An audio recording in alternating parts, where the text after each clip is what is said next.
Selamat pagi Bapak Ibu semua. Good morning, brothers and sisters.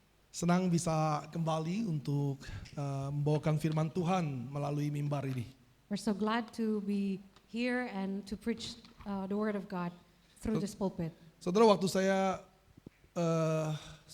beberapa belas tahun yang lalu ke seminari, Brothers, a couple of years ago when I was like in seminary, karena saya pilih seminari di luar negeri, because I went to a seminary abroad, lalu teman saya bilang, nanti kamu nggak punya teman di Indonesia. well, my friend once said, you wouldn't have a friend when you are in Indonesia. Ya benar saja teman-teman, semua pendeta di sini dia alumni SAAT, STRI, STTAA, semua punya network di sini gitu. And that was true. All the seminary graduates, especially for the pastors here in Indonesia, they graduated from the local, the national seminaries here, from those seminaries you mentioned. Jadi semuanya punya network. Saya networknya cuma satu, Pendeta Arif. I only have one network here, Pastor Arif, Karena kami sekolah bersama-sama. because we went to the same school. Jadi satu-satunya network saya dari seminari saya ya Pendeta Arif. And the only one, the network, the friend that I have from seminary is Pak Arif. Saya mau bikin grup berdua, juga nggak lucu toh. So I would like to have a group, but then it's quite funny. Grup alumni RTS 2013, Arif dan Yohanes coba. So let's say the group is a group RTS graduate, only Pak Yohanes and Pak Arif. Funny, right? Tapi saya mau pagi ini boleh berbicara di gereja yang digembalakan oleh teman saya, Pendeta Arif. But I'm so humbled and rejoicing to the Lord for the privilege to preach the gospel here in this church, the church that is being shepherded by Pastor Arif. Dan selain itu saya senang untuk boleh datang ke Bogor. And I'm also happy to be in Bogor, Karena buat orang Jakarta ke Bogor seperti, because for Jakartans, going to Bogor feels more like a holiday. dan setiap kali ke Bogor, istri saya selalu mampir untuk membeli roti. We go to Bogor, my wife, Triana's wife, likes to buy bread. Tidak pernah ke Bogor pulang tanpa roti, saudara. So there's no single day when we go to Bogor when there's no bread. Walaupun menurut saya rotinya sama saja. Although I thought it was just like a regular. Tapi dia mau mengajak atau memaksa, itu bedanya tipis, untuk berputar-putar cari roti, saudara. But the difference between forcing and then wanting to buy the bread is kind of, the line is very thin. Ada beberapa toko roti di sini yang dia suka. Salah satunya kalau nggak salah Michelle. There are some bread house, I would say, here that sells the bread, and one of that shops is Michelle. Ya, Michelle. Michelle. Michelle shop. Tapi pagi Bread ini saya mau bicara tentang roti, bukan roti di Bogor, saudara. But today I'm going to talk about bread, but it's not bread from Bogor. Ada sebuah kota yang begitu terkenal di Alkitab dan saya percaya saudara semua pernah dengar nama kota ini. There is a place in the Bible that is, I think everybody knows about this place, Yaitu that talks about Bethlehem. bread, and that is Bethlehem. Semua tahu tentang Bethlehem, tempat kelahiran Tuhan Yesus Kristus. Everybody knows that Bethlehem is the place where Jesus was born. Tapi ribuan tahun sebelum Yesus lahir, Bethlehem sudah ada. But 1,000 years before even Jesus was born, Bethlehem has been there. Yang menariknya, Bethlehem itu berarti rumah roti. And interestingly, Bethlehem actually means the house of bread. Dari kata Bet dan Lechem. Bet itu bait, rumah, Lechem itu roti. So etymology, Beth is like the house. Is it the house? Beth? Bet is house, House, and then is bread. bread. House of bread. Rumah roti. Jadi tempat ini seharusnya ada tempat di mana rumah atau tempat yang memberikan roti begitu banyak. Artinya tempat yang menjanjikan kecukupan untuk kehidupan. So this place is actually a place supposedly to provide bread, supposedly to provide something for people to eat. Karena bread bukan cuma sekedar literally roti, tapi bread juga melambangkan kehidupan. Orang butuh roti untuk hidup. Because bread is not merely like a bread, but then it also provides life. It brings life. Jadi orang kalau ke Bethlehem akan ingat di sana ada kehidupan, ada kecukupan, ada makanan. So when people think about Bethlehem, they would think of life. There is life there. Tapi pagi ini kita akan melihat dari kitab Rut bahwa Bethlehem yang adalah rumah roti sedang tidak punya roti. But today we're going to see that Bethlehem is a house of bread, but then we cannot find bread there. Di rumah atau di kota yang seharusnya penuh dengan kecukupan tetapi tidak memiliki kecukupan bahkan untuk hidup.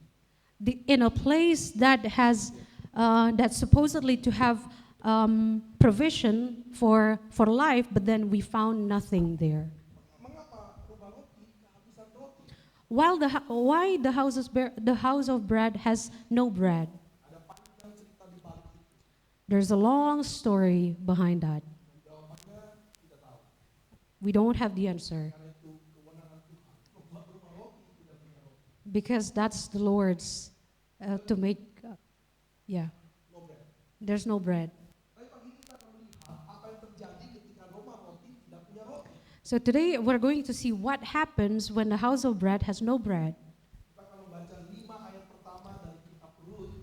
We're going to read the first 5 verses from the book of Ruth Berita penting tentang Bethlehem. that has important message about Bethlehem. Kita akan membuka kitab Rut pasal 1 ayat 1 sampai yang ke-6. Saya tambahkan 1 ayat. We're going to read from the book of Ruth, chapter 1, verse 1 to 6. Karena sudah ada bahasa Inggris di depan, Anda bisa mengikuti dalam bahasa Inggris dan saya akan membacakan dalam bahasa Inggris. The English version displayed. Johannes will read the bahasa Indonesia. Demikianlah firman Tuhan. Pada zaman para hakim pemerintah, terjadi kelaparan di tanah Israel. Seorang dari Bethlehem, Yehuda, bersama istri dan kedua anaknya laki-laki pergi ke daerah Moab untuk menetap sebagai pendatang. Nama orang itu Elimelech, nama istrinya Naomi, nama kedua anaknya Mahlon dan Kilion. Semuanya orang Efrata dari Bethlehem, Yehuda. Mereka tiba di daerah Moab dan tinggal di sana. Kemudian Elimelech, suami Naomi, mati, meninggalkan Naomi dengan kedua anaknya. Keduanya memperistri perempuan Moab. Yang pertama bernama Orpah, yang kedua bernama Rut. Mereka menetap di sana kira-kira 10 tahun. Lalu Mahlon dan Kilion dua-duanya mati. Perempuan itu kehilangan kedua anaknya dan suaminya. Kemudian dia berkemas bersama kedua anaknya dan pulang dari daerah Moab. Sebab di daerah Moab dia mendengar bahwa Tuhan telah memperhatikan umatnya dan memberi mereka makanan. Demikianlah firman Tuhan yang kudus, yang tidak bersalah dan tidak membawa kita kepada kesalahan. Mari kita berdoa. Bapa di surga, Heavenly Father, kami baru saja membaca firman. we've just read your word. Kami memohon pimpinan Roh Kudus We ask for the leading of the Holy Spirit, agar kami boleh memahami apa yang kami baca. that we may understand what we have read. Kami mohon agar Roh Kudus menyatukan hati pembicara dan pendengar. May the Holy Spirit unite the hearts of the preacher and those who are listening, Sehingga kami boleh memahami apa yang ingin kau sampaikan kepada kami pagi hari. that we may understand what is it specifically that you want us to understand this morning. Dan kiranya firman Tuhan bukan hanya kami pahami, tapi kami hidupi, sehingga hidup kami boleh bertransformasi. May your word not only being understood by us, but being lived out. Dalam nama Tuhan Yesus kami berdoa. In the name of Jesus Christ we pray. Amen. Amin. Saudara, pagi ini kita akan melihat 6 ayat pertama dari kitab Rut. So this morning we're going to see the first 6 verses of this book. Ada sebuah prinsip yang penting dan menarik untuk kita pelajari. There's one principle that is very important and also interesting that we're going to see. Saya memberi judul bapak saya Beyond the Covenant Line. Ada prinsip tentang garis. Giving the title of this sermon, Beyond the Covenant Line. There is a principle about line here. Saudara, saya tidak akan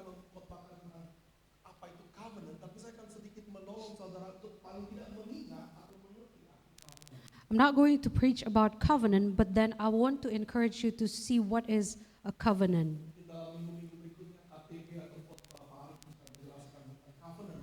Maybe in coming weeks or in your KTB, Pak Arif will explain more about covenant. Saudara, berangkat dari bisnis 20 tahun, saya tidak suka menerjemahkan covenant sebagai perjanjian. Coming from a business background for some decades, I just don't like the idea of translating covenant into perjanjian, like a Just perjanjian. yeah agreement. Kenapa? Karena dalam 20 tahun saya membuat begitu banyak perjanjian. Because in the recent 20 years, I have made a lot of agreements. Dan begitu saya mempelajari covenant, menurut saya berbeda sekali pengertiannya. But when I study covenant, the meaning is very different. Tetapi saya juga harus berdamai karena sebagian besar orang menerjemahkan covenant sebagai perjanjian. But I would like to reconcile the idea because people understand covenant as type of an agreement. Paling tidak satu hal yang saudara ingat bahwa memang di dalam covenant ada perjanjian, yaitu antara Allah dan manusia. But we need to understand that yes, in covenant there is this idea of agreement between God and His people. Perbedaannya adalah di dalam covenant ini kita sebutnya adalah sebagai inisiatif Allah yang membuat perjanjian dengan manusia. But the difference is we need to see that God is the one who initiates to make that particular agreement with people, with His Dan people. kedua pihak yang berjanji ini tidak memiliki level yang sama, tidak memiliki tingkat yang sama. But then we need to understand that these two parties, they have different levels. So, yeah. Dan biasanya Tuhan akan mengatakan, inilah aku yang membuat perjanjian denganmu. So God will say, this is me making a covenant with you, the people. Singkatnya, di dalam perjanjian ada syarat yang harus dilakukan. In short, in making a covenant, there has to be something, a requirement to make. Jika mereka menaatinya, mereka akan diberkati Tuhan. If you follow and obey it, then you will be blessed. Jika mereka tidak melakukannya, Tuhan akan mengutuk mereka. If they are not following that, if they are not following the agreement, then God will curse them. Jadi di dalam perjanjian adalah bahwa ada berkat, ada kutuk. In covenant, there is blessing and a curse. Kurang lebih seperti itu perjanjian. So that's pretty much how covenant looks like. Dan umat Allah sejak awal disebut sebagai umat perjanjian. The people of God since the beginning is called the covenant people. Nah, poin yang ingin saya sampaikan dan untuk saudara ingat adalah sebagai umat perjanjian ada sesuatu yang harus ditaati oleh umat perjanjian. But I want you to understand, as a covenant people, there is something that we really need to understand and to obey. Sebagai umat perjanjian harus hidup di antara batas-batas yang Allah berikan kepada umat perjanjian. As a covenant people, we have boundaries that we need to pay attention as we follow God. Dan di dalam batas perjanjian itu kita bisa menyebutnya sebagai the sphere of covenant blessing. In those boundaries, we call them as the sphere of covenant Di blessing. mana Allah berjanji akan memelihara, memberkati dan menjaga umatnya. Within that sphere, the Lord promises the people to be blessed by the Lord. Tuhan mengajarkan mereka untuk tidak melewati batas daripada covenant ini. The Lord teaches them not to go out of the boundaries of the covenant of the sphere of the covenant Dalam berbagai macam bentuk. in many ways and forms. Jangan menikah dengan orang yang tidak percaya. Jangan menikah dengan orang yang tidak seiman.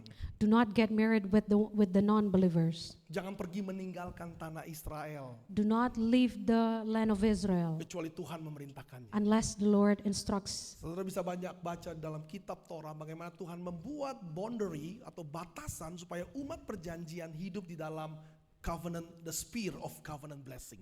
You can see in the book of law, there are many ways the Lord introduces the concept of that, having those boundaries so that the people of God will not go out from the sphere of the covenant. Nah, pagi ini kita akan melihat satu keluarga justru melewati batasan ini, melewati garis batas yang ditentukan ini. This morning we're going to see a family when they goes out within the sphere of the covenant. Saudara, kita akan melihat 3 hal penting pagi ini. we're going to see three important things this morning. Yaitu ada satu keluarga yang pergi keluar melewati batasan ini.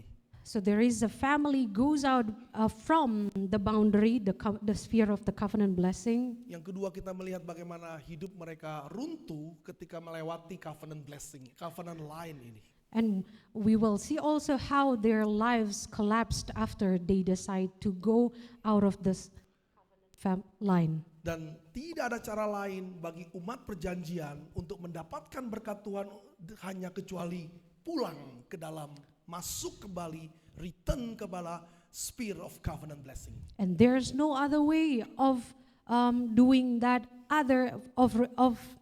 there's no other way these people, these covenant people, to be outside of the covenant blessing unless they return. Saudara akan menemukan 12 kata pulang atau return di dalam pasal 1. We're going to see 12 times the word of return in our Bible. Dengan kata lain, penulis ingin mengatakan ketika engkau melewati batas covenant ini, jalan keluarnya cuma satu, pulang. In other words, the author is telling us when you are going out from the boundaries, from this covenant, then all you need to do is just to return. Saudara, kita melihat ayat 1 dan 2 itu dibuka dengan kata keterangan, yaitu pada zaman para hakim memerintah. The first, two verses when the judges ruled, Yaitu terjadi kelaparan di tanah Israel. there was a famine in the land of Israel. Saudara membaca seorang dari Bethlehem yaitu Elimelek pergi dari tanah Israel. Mereka tidak boleh meninggalkan tanah Israel kecuali Tuhan memerintahkan dan keluar ke tanah Moab. So there is this guy named Elimelech, and he is instructed to live there, and the Lord says that they should not go out of the land of Israel unless the Lord instructs them to go. Saudara, Moab masih sepupu dengan Israel. Ini anak dari Esau. So Moab is still like a relative from this family. Cuma Moab agak rese, saudara. So Moab comes from the line of Esau, Dan agak rese. and they're Gimana agak terjemahnya? rese. It's a little bit annoying. Thank you. Ketika Israel sedang menuju tanah Palestina, Moab tidak mau menolong Israel. When the people of Israel, they're heading towards the Palestine, Moabites, they didn't want to help. Malah menyewa orang untuk mengutuk Israel. They even hire people to curse Ini the membuat Tuhan Israelites. murka kepada Moab. And God was like, he was angry towards the people of Moab. Saudara, saya ingin memberikan lagi penjelasan apa maksud penulis mengatakan pada zaman hakim memerintah. I'm going to help you to understand about this particular phrase Mungkin during the days when the judges ruled. Mungkin saudara akan melewati dengan cepat, tetapi pembaca pertama mengerti bahwa penulis sedang merefer kepada sebuah zaman yang sangat gelap.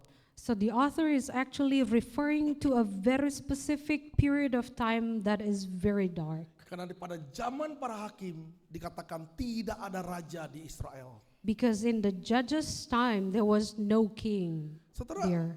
mengapa tidak ada di raja Israel? Memang tidak ada raja di Israel. Mengapa penulis mengatakan pada zaman hakim tidak ada raja di Israel? Brothers, why did the author mention that there was no king ruling over the Israelites in that time? Karena sebetulnya Tuhanlah raja mereka. Because the Lord himself is their king. Tapi kalimat berikutnya mengatakan setiap orang berbuat apa yang benar menurut pandangannya sendiri.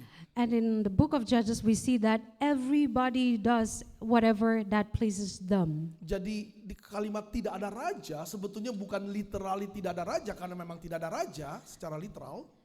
Quite literally, there was no king there because, yes, there was no king there. Tetapi mereka tidak menganggap Tuhan sebagai raja mereka. Because they did not acknowledge they did not acknowledge the Lord as their king. Seakan-akan tidak ada raja yang memerintah hidup mereka sehingga mereka melakukan apa yang benar menurut pandangan mereka sendiri. As if there is no God, there is no king, so they do whatever that was right in their own eyes. Maka setiap keputusan yang mereka ambil tidak pernah mempertimbangkan Tuhan sebagai raja. So whatever decisions they make, they never take God into consideration as their king, as the ruler and the king over their lives. Saya tidak tahu apakah penulis sengaja atau memang inilah namanya Elimelek. I don't understand. Maybe the author is going to show us this is Elimelech. Saya rasa banyak orang dari Israel pergi ke Moab waktu itu. I believe there are many Israelites went to Moab Tapi at that time. secara khusus penulis memakai menceritakan tentang keluarga Elimelek. But specifically, the author of the book talks about the family of the Elimelech. Dan Elimelek itu berarti And Elimelech actually means Tuhan adalah rajaku. the Lord is my king. Tuhan, Melek, raja. Tuhan adalah rajaku. El is the Lord, and then Melech is king. The Lord is my king. Elimelek tidak hidup dengan Tuhan sebagai rajanya. But he doesn't live as the Lord as his king. Orang Israel tidak boleh keluar dari tanah Israel tanpa izin Tuhan. The people of Israel shall not go out of the land of the promised land without the permission of the Lord. Saya pikir Elimelek melakukan sesuatu yang mungkin wajar. Tanah, kampung kelahirannya kelaparan, dia pergi mencari makan. Maybe it is understandable for Elimelech to go out from the land because the family is experiencing famine. Tapi ini bukan sesuatu yang diizinkan Tuhan. But it's not something that the Lord has Saudara, Alkitab instructed. mencatat ada tiga derajat kepergian atau tiga kata kerja yang dipakai untuk menunjukkan kepergian Elimelek ini. In our text, the author specifically used 3 different ways to describe the going of this family. Sayangnya dalam bahasa Indonesia saudara tidak bisa melihat tingkat kedalaman ini kecuali saudara baca bahasa Inggris paling tidak atau Ibrani kalau saudara mau belajar dengan Pastor Arif. Unfortunately, in Bahasa Indonesia, we cannot really see the way the author actually describing those verbs. Kata yang pertama dipakai mereka pergi sementara, sojourn. The first one we see the word sojourn. Yaitu pergi hanya menetap untuk sementara dengan plan akan kembali lagi. It's a temporary stay with the plan to return. Ini seperti kata yang dipakai ketika Abraham pergi ke Mesir, sementara akan kembali lagi. It's like the story of Abraham when he went to Egypt. He went to Egypt, it's only temporary and then he will return. Di tanah tempat kita menetap sementara jelas kita tidak berbagian dengan tanah itu. In the land where we stay is like as a sojourner, we're not going to take part with the place that we're living. Setiap orang yang berpikir menetap sementara pada akhirnya berencana akan kembali setelah kelaparan selesai. Everybody who goes with the idea of sojourning there, they will have the idea of returning once the famine is done. Tapi setelah pergi menetap sementara, Alkitab mencatat mereka akhirnya remain, tinggal di sana, enak. But then the Bible recorded that when they sojourn, they continue with the next verb, which is remained. Ini mungkin dari visa kunjungan jadi permanent resident. It may start like a visitor visa and then become now a permanent resident. Dan di ayat keempat dikatakan mereka live, mereka hidup di sana. And then in verse 4 we see they lived there. Pergi sementara, tinggal, dan akhirnya live, hidup di sana. You know English, you know that live is deeper than sojourn. So the first one, they sojourn, and then they remain there, and then they continue live. If you know the language, then you probably understand what I'm saying. Dan kemudian anak-anaknya menikah dengan orang-orang Moab yang tidak boleh, kembali pelanggaran batas garis. And the sons of this family, they married the women from this land, and they continue violating, and then they continue go out from the boundaries Saudara that has been penulis ingin set. menyatakan kepada kita segala sesuatu trespassing itu tidak dimulai dengan niat yang paling dalam, tapi hanya mencoba dan akhirnya terus menerus sampai paling dalam. So the author is saying here that trespasses, they do not start from like very big, but it actually starts from little by little. Saudara, seorang theologian mengatakan demikian. A theologian once said, Dosa tidak, orang jatuh di dalam dosa bukan seperti main prosotan. okay, once theologian said, quote, to commit sin is not like when we're playing slide. Kalau saudara main prosotan, apalagi kalau ada airnya, baru turun sedikit melangkah langsung terus sampai bawah, betul? So when you're like playing that one, then especially if there's water there, then it's very fast, to get down. Tapi jatuh ke dalam dosa itu seperti anak tangga, satu demi satu. But to fall into sin is like stairs, Saudara- one by one. Saudara turun satu step pertama, ternyata tidak terlalu berbahaya. You go down one step, and then it's not, that's not too dangerous. Saudara akan tertarik untuk step kedua. And then you're interested to explore more. Go Step down one ketiga. step, third step. Kalau tidak ada yang panggil saudara untuk kembali, saudara akan terus menuju yang paling bawah dan begitu sadar, saudara sudah terlalu jauh. And if there's nobody reaches out to you, then reaches out to you going down and down and down, and you would finally be at the pit. Inilah natur daripada kejatuhan. That's the nature of the Apapun itu. fall, at whatever ways and forms. Saudara yang terjebak kepada addicted kepada pornografi itu tidak pernah dalam satu malam saudara terjebak demikian. You're being trapped. For example, like addiction to pornography, it's not only like one time, but it's accumulation. Saudara mencoba dulu. You try first, Saudara ketagihan. and then you're being addicted. Akhirnya saudara tadinya gratisan, lama-lama subscribe saudara. Starting from the free one, and then now you're subscribing. Lalu algoritma handphone saudara membaca dan terus menawarkan yang lebih dalam lagi. And your phone algorithm continues to read your activities and continue to give you what Dan you need. saudara sudah terjebak terlalu dalam. And you've been trapped Dan too saudara deep. bisa melakukan lebih daripada sekedar nonton porn. You would probably do something more than just watching porn. Dari just porn menjadi porno aksi. From pornography to porno. Saudara itu sangat berbahaya dalam hidup ini. It's too dangerous for our lives. Melangkah pertama itu begitu mudah. The first step is so easy, Ketika saudara sudah turun sampai di bawah, but then you go down, and itu sangat sulit untuk naik lagi. it's very hard Maka to be back. melangkah keluar, melawan Tuhan, melanggar firman Tuhan itu terasa ringan di awal. So stepping out from the boundaries that has been set, going out from what the Lord has instructed us, seems a little bit easy at first. Dan banyak dari kita berkata, nanti saya bisa kembali lagi. Many of us would say, well, I could go back Saudara easily. mencoba melangkah keluar dengan berpikir, nanti saya juga bisa kembali lagi. When you try to step out and then you think, I can go back, Tapi kembali tidak pernah sesederhana itu. but returning has never been easy as what we think. Saya banyak melayani orang yang mengalami kecanduan, apakah pornografi, apakah seks, atau apapun juga tidak mudah untuk mereka keluar dari sana. I've been ministering people who are addicted with porn, sex, and etc. And it's hard for them. Saudara, ini bukan masalah legalistik bahwa saya tidak boleh pergi kemana-mana. It's not a legalistic matter that I shall not go anywhere. Yang ingin saya sampaikan ketika kita dengan mudah melangkah keluar dari batas covenant itu, saudara, tidak mudah untuk kembali. But it's to say that when we go out from the covenant line, when we return, it's not easy. It's Ketika hard. saudara mulai kompromi dengan kesucian saudara, When there is when you compromise with the purity of your life, tidak mudah untuk kembali.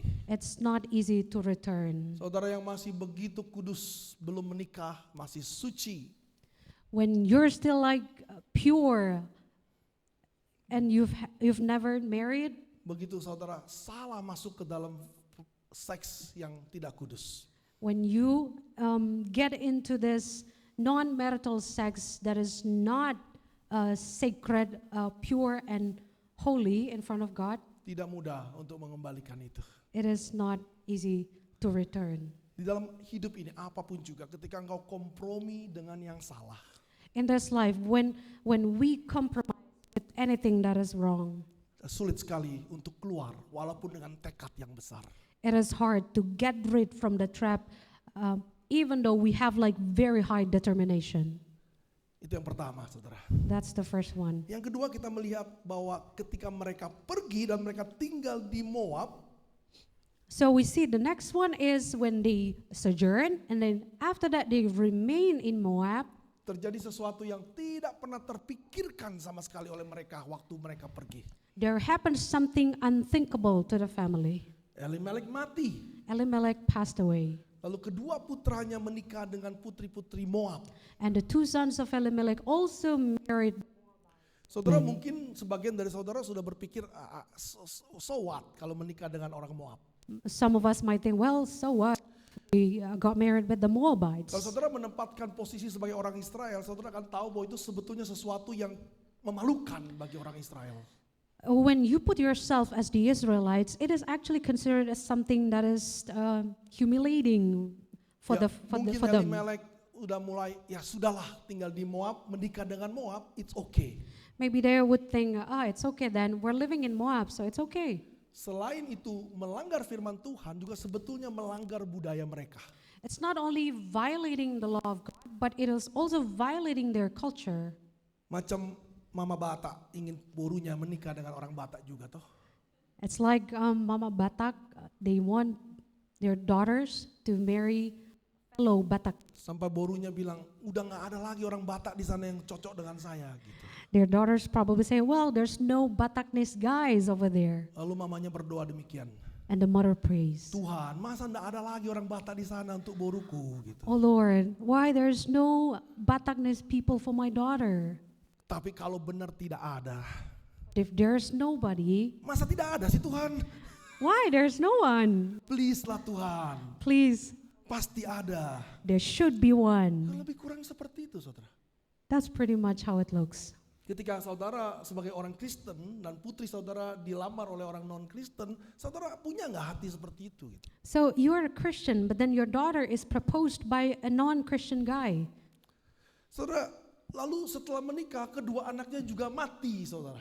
But then after they got married, the two sons also died. Tinggallah 3 janda di negara asing. Now 3 widows in a foreign land. 10 tahun mereka tinggal di sana. 10 years they Alkitab they dengan lived sengaja there. menuliskan 10 tahun bahwa itu bukan waktu yang singkat tapi cukup lama. The author specifically mentioned the year where they lived there because they stayed there for that 10 years. Coba tempatkan diri saudara sebagai Naomi.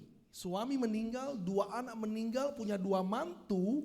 Yang orang Israel kalau dia bawa pulang itu siapa itu? Now let's imagine yourself as Naomi. Your husband passed away, your sons also. But then you have these 2 widows with you also. And then when you return to Israel, they will probably ask, who are they? Naomi mengalami sebuah kehancuran. So Naomi experiences this destruction and collapse. Baru diputus pacar aja saudara sudah menangis.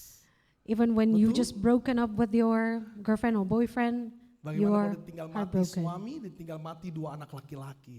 Now imagine your husband died and then your sons also Dan died. Alkitab menggambarkan Naomi di dalam bahasa aslinya sebagai puing-puing keruntuhan. The Bible describes Naomi's situations as ruins Di dalam- of something that has been Di collapsed. dalam bahasa Indonesia tidak jelas mengatakan demikian, tapi saudara bisa melihat bahasa aslinya. In Bahasa Indonesia, we couldn't really see that clearly, but in Hebrew, this is the word that is used. Seperti bangunan yang hancur tinggal puing-puingnya, itulah Naomi. It's like a building that has been collapsed, and all we see was the ruins. Dan penulis selanjutnya tidak lagi menyebut Naomi, tapi menyebut perempuan itu. And the author of the book of Ruth mentions specifically, he's not calling her Naomi, but calls her that woman. Perempuan itu kehilangan kedua anaknya dan suaminya. That woman lost his husband and his Dan sons. seakan-akan identitasnya pun hilang dari Naomi, hanya menjadi perempuan itu. As if her identity is also being taken away from her. Saudara, itulah Naomi, hidup di dalam kehancuran. That is Naomi, living in that collapse. Di dalam Life. pemikiran kebanyakan orang, rasain lu Naomi. Di banyak pikiran orang mungkin ini adalah hukuman buat Naomi. Some people might think that is a way of the Lord and judge her, Dan punishing her. sepertinya masuk akal toh, mereka melanggar firman Tuhan dan Tuhan menghukum mereka. And it makes sense because they violate the law, and then this is probably the way God punishes them. Tetapi Alkitab tidak mengatakan itu. But the Bible does not say that. Alkitab tidak mengatakan karena mereka pergi ke Moab, maka Tuhan hukum untuk ketiga anggota keluarganya meninggal. But the Bible didn't say that because they left the promised land, the land of Israel, and then they went to Moab, and that's how God punished them. Mereka sudah pasti bersalah. They were violating. Tuhan akan menghukum mereka. The Lord will punish them. Tetapi Tuhan tidak pernah mengatakan hukumannya seperti retribusi mekanistik seperti itu. But the Lord is not punishing them like a mechanistic retribution. Tidak ada rubrik atau rumus, jika engkau melanggar 10 km hukumannya ini, kalau melanggar 20 km hukumannya ini. So there's no rubric that says like if you're violating this far, then this is the consequence. Dan ketika teman-teman Ayub melakukan mekanistik seperti itu, Tuhan marah kepada teman-teman Ayub. So we see in the book of Job when Job's friends did exactly like that kind of mechanistic approach, the Lord was infuriated towards them. Saya pikir ini satu yang membuat saya agak senang bahwa Tuhan menghukum setiap orang dengan cara Tuhan yang unik dan kita tidak perlu tahu. This is actually a little bit comforting to me that the Lord punishes His people according to His ways. Kita tidak with a perlu very kepo unique. ketika orang sedang mengalami kedukaan. We're not going to do that for people who are grieving. Tuhan menghukum tapi tidak ada mekanistik retribusi seperti demikian. The Lord punishes, but there's no mechanistic retribution just like that. Tapi penulis ingin mengatakan kepada kita ketika mereka keluar dari the sphere of covenant blessing, mereka mengalami sesuatu yang tidak baik. But the Bible says that when they are going out from the sphere of covenant blessing, they are experiencing something bad. Jadi kita tidak tahu apakah itu tidak terjadi mekanistis, Alkitab tidak mencatat, tapi mereka mengalami sesuatu yang menyedihkan. So it's not like what I've explained earlier, because the Bible does not mention specifically on that, but they are experiencing something that is hard. Saudara, saya ingin memberi contoh demikian. Di dalam Alkitab dikatakan bahwa Tuhan adalah gembalaku. I'm going to give you an example. In the Bible it says that the Lord is our shepherd. Ketika malam tiba, domba tidak punya penglihatan yang cukup jauh. So when the night time comes, the sheep they cannot really see. Dan di padang rumput itu pasti tidak ada lampu kecuali lampu kecil milik gembala itu. In that green pastures, there's probably no light there. There's only like probably a little lantern that the shepherd is carrying with him. Dan domba harus mendengarkan tuntunan tongkat dari gembala. And the sheep probably only listen to the sticks as the shepherd leads them. Ketika mata tidak bisa melihat, maka hanya telinga yang mendengar tuntunan daripada tongkat gembala. So when the eyes cannot see the shepherd, all we need is just the listening ear. Listen to the shepherd with the sticks. Apa yang terjadi ketika satu domba tidak mendengar dan menyimpang ke kiri? What will happen if there's one sheep not listening and go astray? Paling ringan jatuh terpeleset dan mungkin kesleo, saudara. Maybe the sheep will fall and then God twisted with its legs. Tapi itu bukan rumus bahwa kalau engkau keluar ke kiri engkau akan kesleo. But that's not like a formula. When you go this way and then you go straight. Engkau meninggalkan jalur lain yang Tuhan tentukan, engkau akan mengalami sesuatu yang mungkin tidak menyenangkan. You are actually living the line that the Lord has set. So Dan you go mungkin kalau straight. engkau pergi lebih jauh lagi ada serigala yang akan menerkam domba itu. Then probably wolf ready to attack you. Ketika domba keluar dari jalur, seringkali dia kehilangan tuntunan, itulah yang terjadi kepada domba ini. So when the sheep goes astray, then there's no guidance. Nobody leads this sheep. Tapi apa yang terjadi di tengah kegelapan di luar jalur gembala tidak bisa direkah. So what happens like in the dark days, then it's not something that we can predict. Jadi satu hal yang penting, kita jangan kepo dengan orang yang sedang mengalami ketidaknyamanan hidup. So we just don't have to be like try to know every particular details of someone who's experiencing Jadi difficulties. mengapa hal ini terjadi kepada Naomi? So why did it happen to Naomi? Maka jawabannya kita tidak tahu mengapa Naomi harus kehilangan 3 anggota keluarganya. We didn't know the reasons why she has to lose 3 different important people. Yes. Alkitab tidak memberitahu kita. The Bible didn't tell us. Dan Allah tidak wajib menjawab pertanyaan kita. And God is not in obligation to answer our question. Ketika mungkin saudara sedang mengalami kesulitan, saudara membandingkan diri dengan orang lain, mengapa dia seperti itu sedangkan saya mengalami seperti ini? When you're in difficult situations, you probably are tempted to compare yourselves. Why do people have that and I am just having this particular one? Saudara, Westminster Confession mengatakan bahwa dia berdaulat melakukan apapun tanpa harus memberikan penjelasan kepada kita. So the Westminster Confession of Faith says that God, Tuhan berdaulat melakukan apa saja tanpa wajib memberikan penjelasan. God in His sovereignty has His own right to do everything without being intervene. Maka yang perlu kita lakukan bukanlah membandingkan diri dengan orang lain, tapi datang dengan rendah hati kepada Tuhan. So what we need to do is not to compare our lives with others, but to humbly come before the Lord. So seringkali kita justru mempertahankan kita ini orang benar. Sometimes we defend ourselves and say, I am a righteous man. Atau paling tidak, saya kan enggak jelek-jelek banget Tuhan, saya enggak salah-salah banget Tuhan. Or probably we say, well, I didn't do something cruel or evil. Mengapa saya harus menerima hal ini? Why should I experience this? Saya tidak tahu, saudara yang tahu dan diskusi dengan Tuhan. I don't know, only you and the Lord knows. Saudara yang bergumul dengan Tuhan. You are probably wrestling with the Lord. Tetapi apapun yang terjadi, Tuhan punya sesuatu yang lebih indah dari yang pernah bisa saudara bayangkan. But whatever happens, the Lord has always something better for you. Naomi tidak mengerti di titik ini.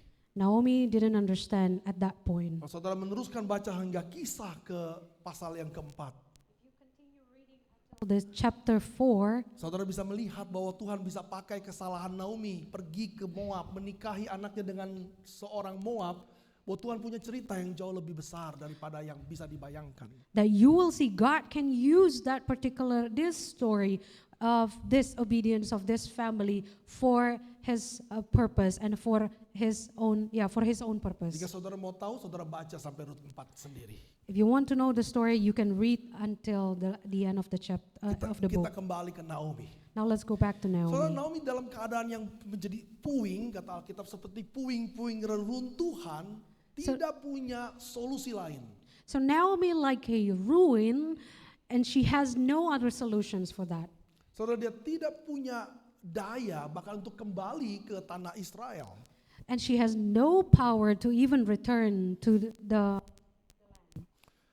Ruth mengalami keruntuhan. Ruth experiences also that collapse. Saudara, yang ketiga kita melihat, dan saya ingin mengajak saudara kembali membaca ayat yang ke-6.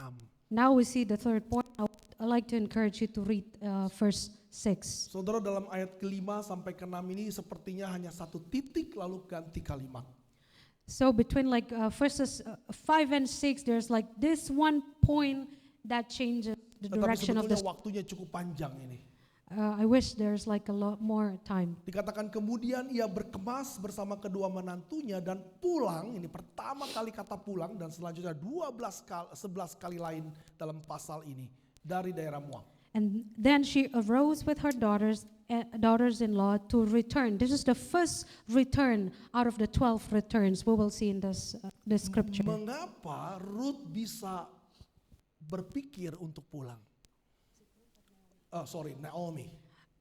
The question we should ask is, why did Naomi think of returning? Menarik bahwa dikatakan dalam ayat ini, karena Tuhan, Yahweh, Allah perjanjian, telah memperhatikan umatnya dan memberi mereka makanan.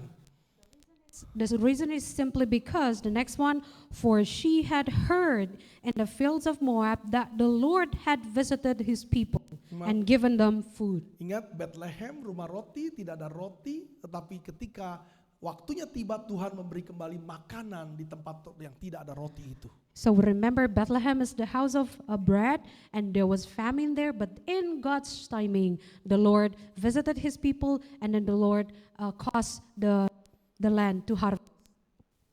Kata itu lebih tepat, God visited. Dikatakan dalam Indonesia Tuhan memperhatikan, tapi dalam bahasa Inggris dan juga dalam bahasa Ibrani, Tuhan mengunjungi umatnya, bukan cuma memperhatikan.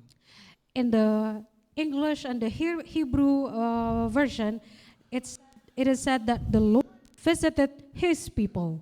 Tuhan bukan hanya melihat dari jauh, melihat umatnya kelaparan, tapi dia datangi umatnya di Bethlehem. He's not looking from afar, but He had to come and visit His people. Tuhan tidak mengunjungi Naomi di Moab, tapi Tuhan mengunjungi Bethlehem, di mana the spirit of covenant blessing ada di sana. The Lord did not visit Naomi in Moab, the land of Moab, but the Lord visited the land of Bethlehem, where there is covenant people there. Dan ketika Tuhan mengunjungi umatnya, terdengar sampai Moab, maka Naomi tergerak untuk pulang. And when the Lord visited Bethlehem, the news reached to the Moabites, and then Naomi heard that the Lord had visited Bethlehem. 5 ayat pertama tidak menceritakan bahwa Naomi kepikir untuk pulang. The first 5 verses, we never see anything that says that Naomi have thought of returning. Ayat 6 menjadi engsel, Tuhan mengunjungi umat perjanjiannya, Naomi tergerak untuk pulang.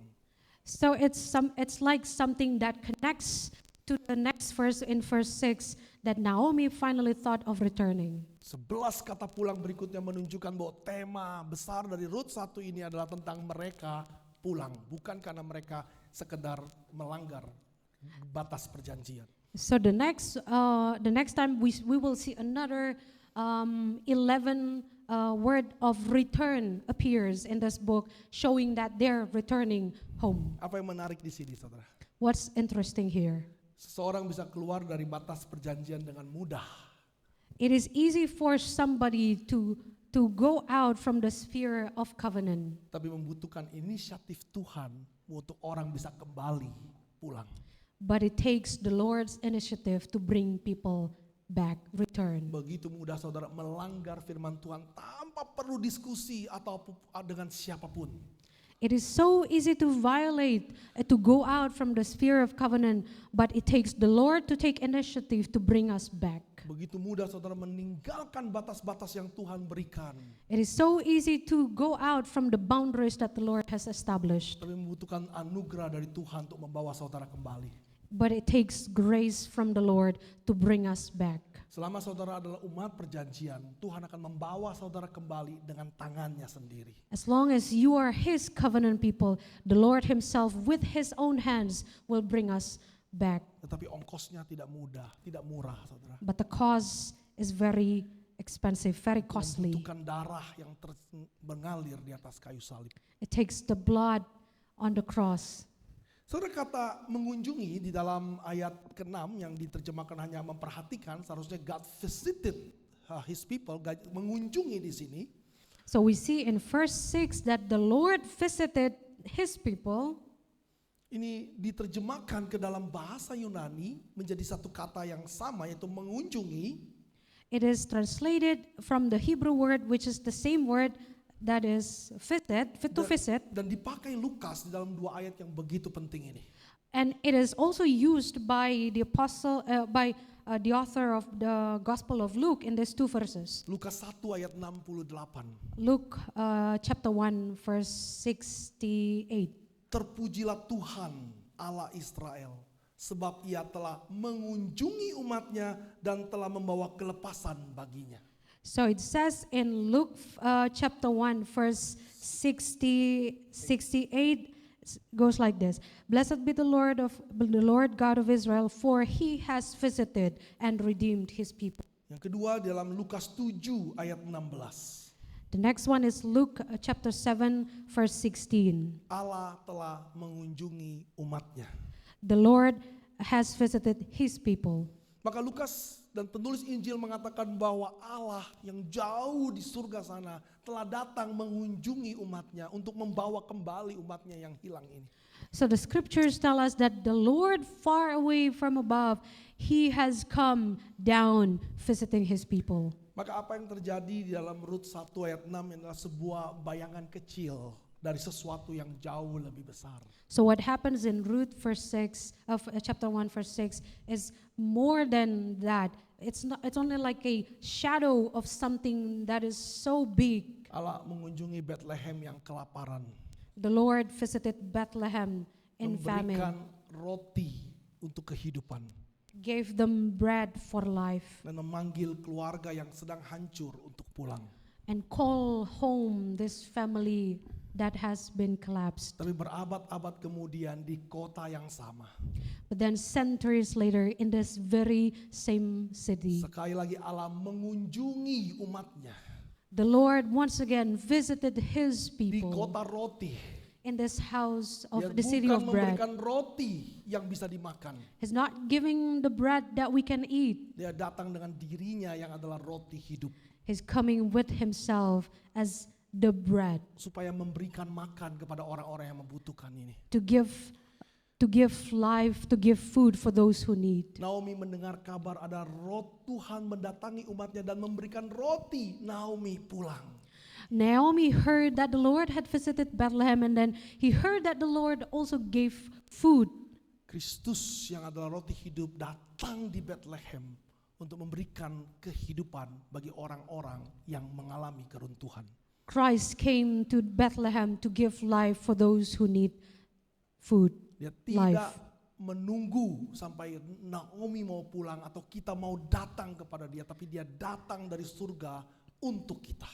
He didn't wait until Naomi wanted to go home. He didn't wait until we want to return. He didn't wait for us to have to return, but he initiated, he Dan comes. Tuhan pakai kehidupan Naomi dan Ruth untuk membawa roti hidup ini boleh lahir dari keturunan mereka. So the Lord uses this story of Naomi and Ruth to bring life, but also to use this particular family where the Savior will come. Maka Allah yang mengunjungi Bethlehem pada waktu zaman Ruth ini, So the Lord who has visited Bethlehem in Ruth times pada akhirnya membawa Ruth yang tidak punya hak dalam tanah perjanjian, eventually brought Ruth that has no right within the covenant, yang tidak berbagian dengan warisan perjanjian, was not also being one of the covenant blessing. blessing, Akhirnya memiliki covenant blessing ini, and she finally has that. dan Ruth akhirnya berbagian dengan sejarah keselamatan yang Tuhan And berikan. now Ruth has taken a part in this redemptive work of Saudara, God. 3 poin saya pagi ini. 3 points that I want. Mudah untuk pergi melewati batas covenant. It's easy for us to leave the boundary, the covenant line. Saudara mungkin akan mengalami keruntuhan ketika saudara meninggalkan Tuhan. You're going to experience or perhaps collapse when you go out from God. Tapi jika saudara adalah umat perjanjian, Tuhan sudah mengunjungi kita dan memanggil kita untuk pulang. But if you're part of the covenant family, the Lord has visited us and called us back and take us back. Ketika anugerah menggerakkan hati kita, When grace moves and stirs our hearts, saudara bergeraklah pulang. move back, return home. Satu doktrin reform yang sering disalahartikan, There's this one doctrine, the Reformed doctrine, that has been violated by people. kalau saya menerima anugerah, maka saya akan tergerak sendiri tanpa harus menggerakkan diri. So when I received grace, then I have to do something. I have to move without needing the grace of God. Kemungkinan besar saudara belum menerima anugerah. Most likely you haven't experienced the Karena grace of setiap God. orang yang menerima anugerah, Because everybody who has received the grace, Roh Kudus akan menggerakkan kakinya untuk pulang. the Holy Spirit will cause his feet to go home. Maka kalau To saudara tergerak untuk pulang, If you are moved to return, pulanglah. come home, Karena return. Allah telah mengunjungi Bethlehem dan membuka jalan bagi kita untuk pulang. Because the Lord has visited Bethlehem and has opened a way for us. Saudara, Tuhan bisa memakai kekonyolan kita meninggalkan covenant line, covenant spear, dan memakainya menjadi sesuatu yang baik. The Lord even can use that thing, that particular sin that we did for His purpose, to show us His purpose. Tapi Alkitab juga mencatat, Tuhan membiarkan orang-orang itu di luar sana dan tidak pernah kembali pulang. But also the scripture said that sometimes the Lord just leave the people do whatever they want. Memang ada jalan balik. Yes, there is a way back home. Tapi tidak semua orang bisa pulang. But it's not for everybody to Kalau saudara return. belum keluar, If you're not going out, jangan keluar. please do not go out. Kalau saudara sudah di luar If you are already outside the line dan anugerah terus mendatangi saudara, and the grace continues to visit you, pulanglah. please return home. Kalau saudara tidak tahu apakah saudara menerima anugerah atau tidak, If you do not know whether you have received grace or, tapi kalau saudara tidak melawan Tuhan and if you're not against God dan hati saudara tergerak bahwa menyadari bahwa saudara sedang dalam keruntuhan, and your heart is moved by the grace that you are actually violating the law of saudara God, tahu dan ingin pulang, you know that you want to return tapi saudara sulit menggerakkan kaki saudara, and you find it hard for your feet to move, berdoalah. please pray. Tuhan, tuntun kakiku untuk pulang. Pray that the Lord move my feet to return home. Tuhan sudah datang The jauh Lord- mencari kita. The Lord has come, tried to find us. Masihkah engkau tidak mau pulang Why you're not going home dan berkelana dalam dosa? and then wandering around in sin? Pulanglah. Come home. Tuhan membuka tangannya untuk memeluk saudara. With open arms, the Lord is welcoming you. Mari kita berdoa. Let's pray. Bapa di dalam surga, Heavenly Father, kami anak-anakmu yang bodoh.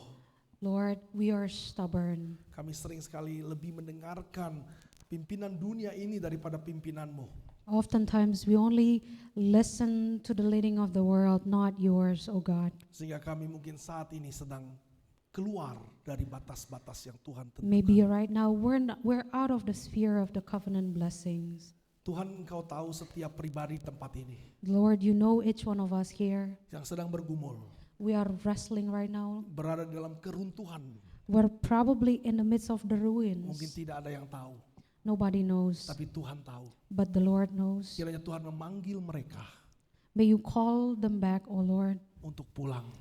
to return home. Gerakan mereka Tuhan Move their hearts, O Lord, untuk bertobat, to repent, untuk percaya to believe, bahwa Tuhan, hidup bagi Tuhan itu jauh lebih indah daripada hidup bagi dunia ini. to believe that live for God is way better than to live for the world. Kiranya Allah memberkati setiap pribadi di tempat ini pagi ini May the Lord bless each one of in this room dan menolong mereka and help them bahwa begitu mudah keluar tapi membutuhkan anugerah yang begitu mahal untuk mereka boleh kembali.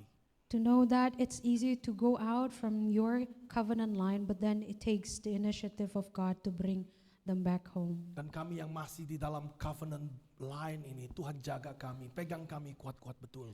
And for us within the sphere of the covenant, Lord, please hold us fast and keep us.